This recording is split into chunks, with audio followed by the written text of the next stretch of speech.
And as Virginia continues to grapple with controversial gun legislation, some analysts predict this could come back to haunt the state's Democrats in November. One America's Adonis Albright explains.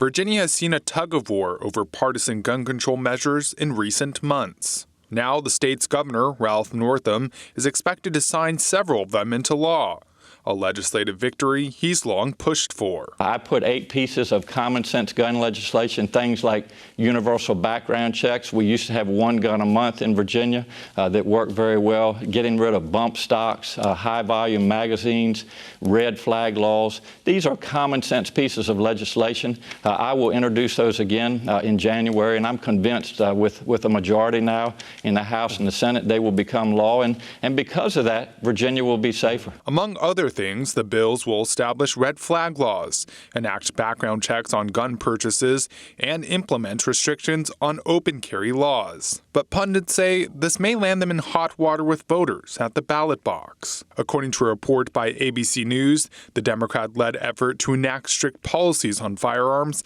may not sit well with voters on either side of the aisle. Virginia is arguably one of the most pro-gun states in the nation, a stance that could transcend party lines.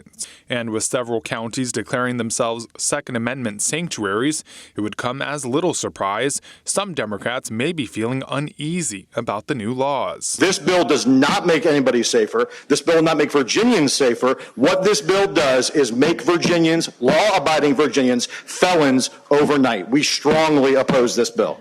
In addition to this, gun sales have seen a dramatic increase over the last few months.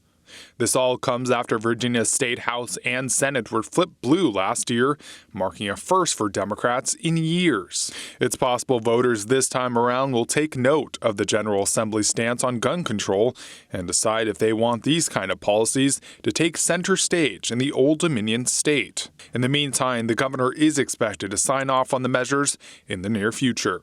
Adonis Albright, One America News. Want to see more videos like this? Click on the link below and subscribe to One America News on YouTube, and call your cable provider and kindly demand that One America News is added to your lineup. Call and subscribe today.